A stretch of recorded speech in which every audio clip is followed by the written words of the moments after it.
From what I've seen recently, because a lot of people have been making videos talking about how gacha content is dying, it's mostly from people who are into the big gachas. So Honkai, Genshin, now Wuwa, those type of games. The people who are into like the really big ones. The people who play the normal, usual gacha that we've had for the last 15 years, those people have plenty of content and plenty of games and plenty of things. The people who are into the mainstream ones, however, there is not a lot of good gachas, right? So, but we're on a time where there is more gachas now than ever, literally. We get gacha releases every single week. Most of them are trash, yes. But we get more now than ever. So let's watch this video. I will link it later in the description because it's a video from 13 days ago, 200 views by Chroma. Right? Shout out to the homie. I will link in the description. You guys can say hello to YouTube, by the way, if you want. So, what's next? This is why I haven't been uploading for a bit, because I absolutely agree with the sentiment. I think the state and the inherent interest of Gacha is at a point where the quality of content has stooped down to a low that's really hard to actually make something out of. Everything feels the same, there's little to no variety, most of the games are in good spots, and it's like we're on the smooth sail, but nothing is really happening. And I will say that that happens when you only play, like again, those mainstream games. Also, gacha games are, even though they are live titles, but the reality is that you get content every... What is the cycle for patches in Honkai, in Wuthering Waves? 5-6 weeks? And then you complete that content and then you are done for like another 5-6 weeks, right? When you play other gacha games, be they, I don't know about AFK Journey, but to put an example, right? AFK Journey, well, fuck. Hasn't played Nick or Azur Nike. Lane. Yeah, exactly. Nike, Azur Lane. All of these games, we get content every 2 weeks. Every 2 weeks, there is new content, there is new characters, there is new events, there is new story. Not main campaign, but the new story, etc. So it depends on what gacha games you're playing. The mainstream games, yes, it takes longer to deliver because they are usually higher quality in terms of, for example, an open world game versus an idle. But still, I don't think the gacha games content is dying. Now, it's also true that most content, doesn't matter if it's gacha games or if it's Warframe or if it's World of Warcraft, MMOs. There is two types of content. Fast food content, right? Or more elaborate content that is actually high quality and long form and edited. So if I go to my folder where I steal ideas, right? And I go to Sunu, he makes gacha content that is actually long form. And it's really, really good. I personally don't like editing. I just like to talk to the camera and jump. So for me, just fast food. It also depends what you enjoy, but there is plenty of both sides. There is Psyche if you want more long-form content as well for gacha games. So people who said gacha content is dying, is that they either don't try to find the good content or that they only go to the low effort or drama side of the community, right? I don't think that's a bad thing, and I wanted to just talk about why I believe this is happening. I only have a few notes of like the points I want to go over. All right, let me put this on. Let's go into 1.5 if I forget. Let me see. Gacha content, a state of gacha, and drama. Okay. Otherwise, I'm just doing everything off the top of my head with some minimal editing so I can actually push out the video in time. So the first one I wanted to go over was gacha content itself, and I believe this is the most simple one to explain because it's pretty much just what is there to talk about when you only have a few days worth of content to cover, and if nothing else is happening, then how far can you really go before you just drag out a subject for so long it's just monotonous to listen to? That is true. Like I was saying, if you are someone like me, someone like even, Go Gacha, Soaks, I'm talking about Nike content creators. The only thing you can do is jump. Now, when he says there is no ideas or there is no concepts to talk about, that's kind of cap. It depends on what you want to do. Like if I go to my my list of videos that I want to make that God knows if I'll make or not, there is plenty of content to make. Like all of these are video ideas. All of this right here. So it's up to you what you want to do, right? There is plenty of content to make and there is plenty of things to talk about. It's just a matter of how much effort you want to put into that.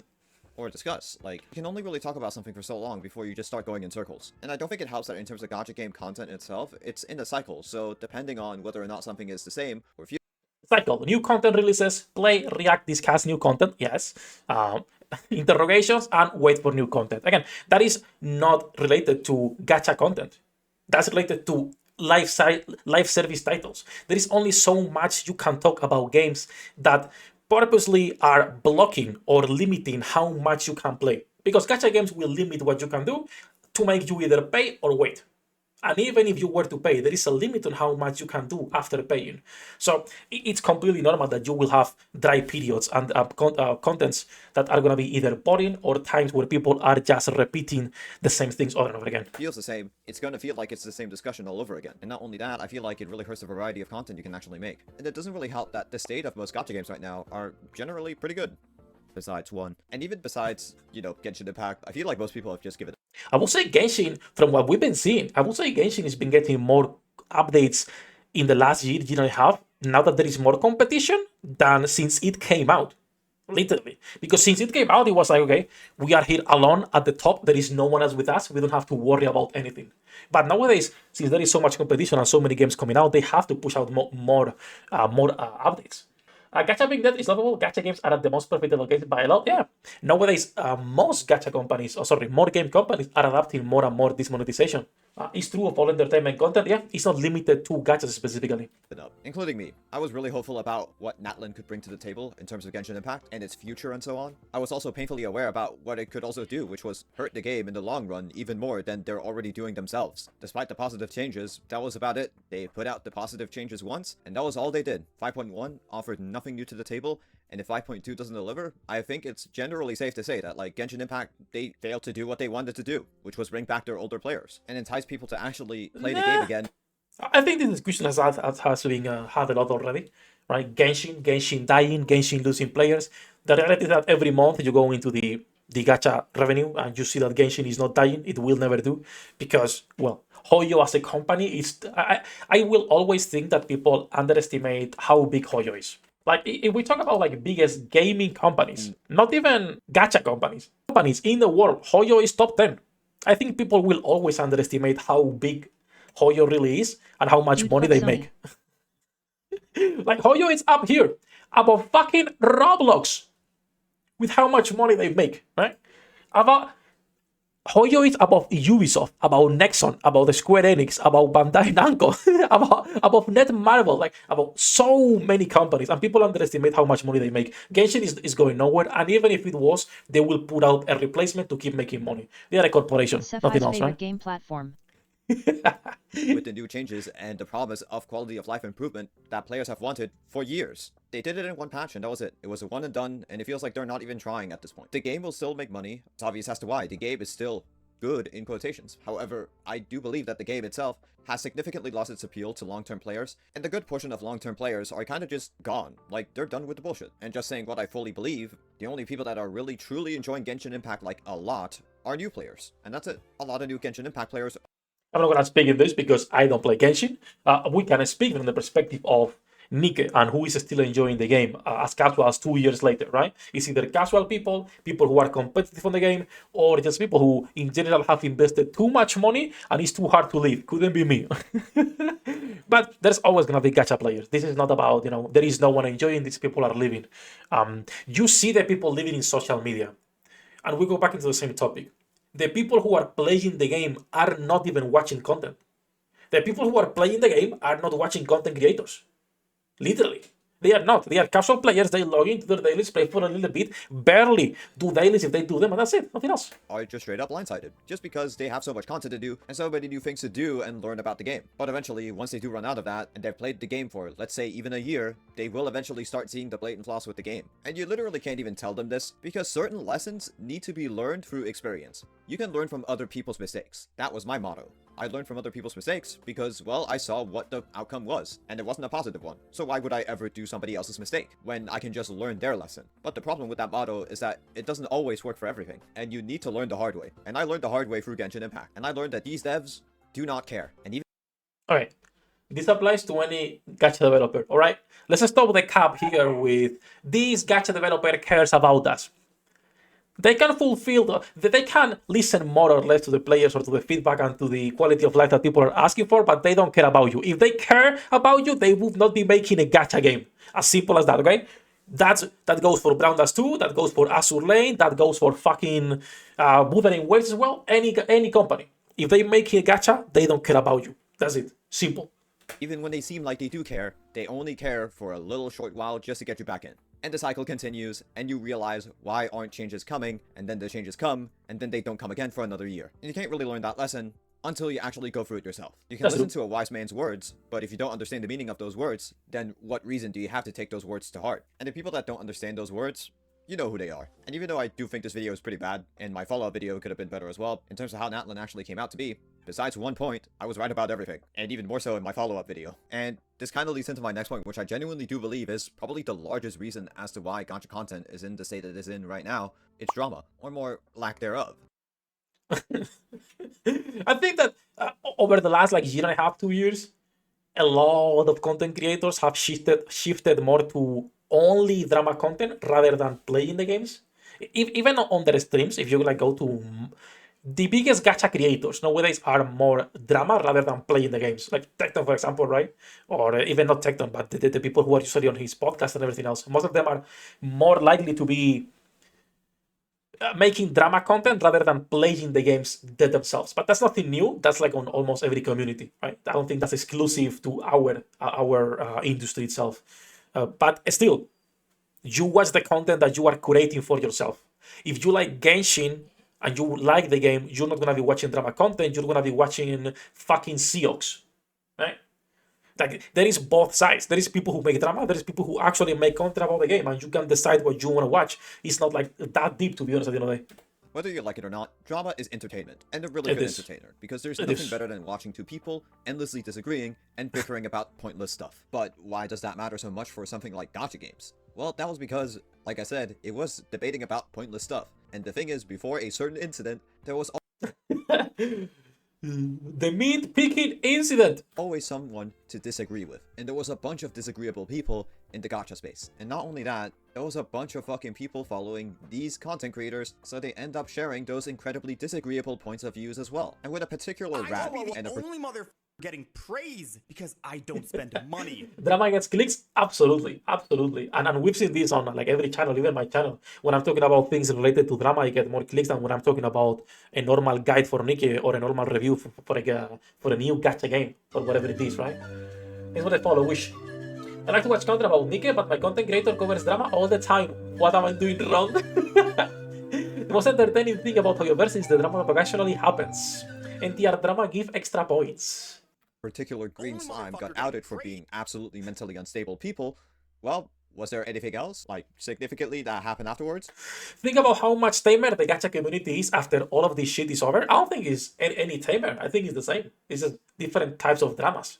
But there is always a current drama. Is it as big as this one? No, because Genshin has been, up until this point, the biggest gacha game out there. But this type of drama happens all the time. It's just that we got more attention because, well, Genshin gets more views. That's it, nothing else. And they were like the biggest streamers for Genshin at the time. That's it. If you go to other places for MMOs, for political content, for normal gaming, there are these type of dramas all the time. It's just that for gachas, you don't see it. But there is dramas literally every day. We're talking about them. Be it Blue Archive, be it Nikkei, be it a random Chinese gacha that is scamming people, right? Whatever it is. No, because we basically outed the people that attracted the mentally unstable people, because we managed to expose that they are mentally unstable, so their followers We are all mentally unstable bozos. We're playing gambling games, all right, trying to justify it. Come on, we're all mentally unstable. either switched sides, went into hiding, or they went on the attack on other people's streams, made themselves look like idiots, and earned themselves a one-way ticket to the Gacha Gaming subreddit, where all the exiled click lovers Our favorite subreddit with the most mentally stable people. and mid-pickers now reside. And if you know anything about this subreddit, you already know what kind of reputation this place now holds. It's a pity. It's a pity that gacha gaming has become only or mostly drama over the last 2 years. Because if you guys were following gacha gaming 2 years ago, 2 years and a half ago, it was literally gacha releases and what games were coming and news and the occasional drama on those small games. But as gacha grew more mainstream and more popular, since Genshin released more or less, right? The place has just gone downhill. There's still the occasional gacha releases, but it's mostly about drama, nothing else. There used to be so many trailers. Yeah, there used to be like great content for gachas. You went, well, like, okay, let me see what Auto Battler is releasing this week. But nowadays, there's nothing. It's, yeah, Kuro versus Genshin and whatever they are censoring this day. It's like, holds. And why this entire incident did matter was because, well, the gacha space was filled with these mentally unstable people that were considered to be in the right. But if you simply just take your time to dissect their points, you realize how disagreeable these points are. And people speaking their minds and speaking with constructive points simply just got bombarded with hate comments and shit just because they decided to speak facts. Okay, regarding to that, he's right. But that's the same as going to the subreddit for MMORPGs. If you go to the subreddit for MMORPGs, it's not people who want to play MMOs. It's people who are shitting on MMOs because the nostalgia they have from 10, 15, 20 years ago. It's the same. It's the same. So gacha gaming was destined to be literally following the same path. Also, it's because it's Reddit. If you go to Twitter, if you go to Reddit, most of the time it's literally retarded people with awful takes. Let's see what our favorite bald man has to say. And I thank my favorite Baldy for making this gacha space a little bit less volatile. Thank you, Techie. But after all that shit was done, like, now we're in a space where most of the people agree with each other, and people generally, like, respect each other's opinions a lot more. And when you make a lot of content based around calling out these stupid people, then, well, if there's less stupid people, there's less content. That, or, well, the stupid people are still there. That's good. That is great. That there is less stupid drama. Which again, that doesn't mean gacha content is dying. Like, once again, I have my folder to steal ideas here, right? All of these channels make almost daily content, almost daily or a couple videos per week. So there is, and this is not all of the gacha channels on existence. It's the ones that I like to check to see thumbnails and titles, right? So there is plenty of channels making content, and this is just a few of them that I like to check. So it's not about gacha content is dying because there is less drama. I think that's great that there is less drama and people are focusing on, well, playing fucking gacha games. But they refuse to engage with the content because they know what will happen. They'll make themselves look like retards. And if there's one fact everybody knows, humans in nature don't like being wrong about things. Nobody likes to admit when they were wrong. But any mature person can admit their wrongdoings and say that it's their fault. And what I find sad is that a lot of people just kind of want people to admit their own mistakes in a genuine way, where you can feel like they are genuinely sorry about what they did and they realize the Bold weight of the gamers are situation. Sigma. But He's right on this though. A lot of people have issues about admitting they are wrong. And I think that's something that people have a bigger issue online. It's harder to admit you are wrong to people you don't even know, right? Or over the internet, where it's a lot simpler to have a shit take and just double down on it instead of reflecting on what you said. But that's another topic not related to gacha only in general. some simply refuse to admit their wrongdoings and they just blame it on something else. Gotta The cancel. weight of the situation. But some simply refuse to admit their wrongdoings. Gotta cancel his career? Not really. Did he ever talk about this after the video? Because I know he made his video private, but did he ever talk about it afterwards? I didn't see anything. It was a pretty funny video, honestly. Doings and they just blame it on something else, or they refuse to apologize. And why I find this sad is because there's a thing called forgiveness. Nobody is perfect, and nobody wants to admit it genuinely. And Of course. unironically, I genuinely do believe that this discourse did change the A 230-hour video of fucking Atsu. direction of gacha content for the future. Once Atsu and Envy was out, name any huge gacha drama that happened afterwards. That actually had some consequences about certain content creators afterwards. I mean, it's good that we're not getting those type of dramas every week. What do you want? People literally getting into this awful big drama that has, evolved over 2 years every week? It's great that we don't get those. Just, get the smaller ones.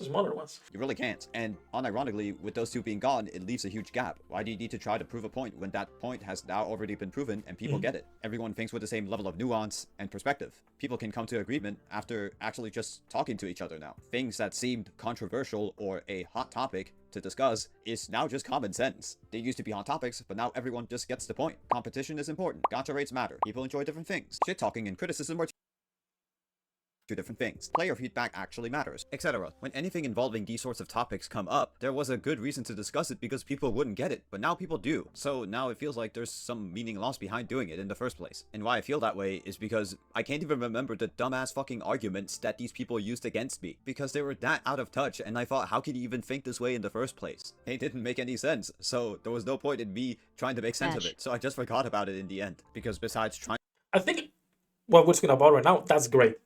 When you get less retarded people and more informed people on what they're playing is good. I still think there is a lot of misinformation when it comes to gachas though. I think the biggest thing nowadays is how many players were getting into the industry that didn't used to play gacha games and they don't understand that these games are like gacha first, game second. And that's something we could talk about another day, right? But yeah. trying to make sense of it, these people aren't worth my time anymore. Because, well, I'm now in a community that actually thinks the same way I do. So the people with brain cells that feel like engaging with these fucking dumbasses, they can now use their time on making those people look like idiots. I'd rather spend my time with people I actually feel like that are worth my time. The future of gacha content isn't necessarily bleak, but it's just very dull. And it's definitely very hard to constantly make content on video games where there's only so much you can do. So until a discussion resurfaces that I feel like is worth my time and I want to share my 2 cents on is actively being discussed, I don't think I'm gonna make that much gacha content. I'm making Okay, fair enough. But again, that's from the perspective of someone who likes to make more of content more oriented towards drama than actually playing the game and making guides. Now, being a guide maker, we've talked about like 1,000 times, puts you on a box and whatever you want to call it. But at the end of the day, it's better for you and your mental fucking health if you are doing that rather than trying to find dramas all the time to talk about it. There is no reason to do that, right? Guide makers are boring as fuck. I think it depends. For example, Braxophone is a guide maker, but he makes pretty fun content. Without competition, we would still play Flash games on web browsers. We would still be playing FGO. God bless FGO. a video on a certain topic, and it will come up again, because it literally happens every month. But until then, I don't really have that much else to talk about. So I'll see you guys next time when I find something that pisses me the fuck off. Okay. I don't think it's a bad video. I think it's great. But again, I think his point is that when we talk about gacha content is dying, from his perspective, is coming from the point that there is less drama, there is less stupid people, and less people who disagree with each other. Be it because they are afraid to be proven wrong, or be it because now people are actually, understanding what they're playing. I don't think that's necessarily a bad thing. Gacha content is not dying. If you think that, it's because you consume the wrong type of gacha content, in my opinion. Plenty of content creators making daily videos without having to react. I'm reacting to content here right now, but plenty of content creators making daily videos about gacha games or weekly essays if you want, be it Sunol, be it Psyche, be it like plenty of these creators making really long form content. So I don't think gacha content is dying. I think it's just people consuming the wrong type of content, if that's what you are believing. That said though, really good fucking video. Guys, give it a watch. Let me put it here. Actually, really good content. Let me pin it. Shout out to Chroma. I'm gonna steal your content and make a video later. Gacha content isn't dying. Keep reacting, and you have infinite content. 役立たずは楽園から追放するのみ。ブランとノワールのショータイムです。天地万物を切るとはこういうことだ。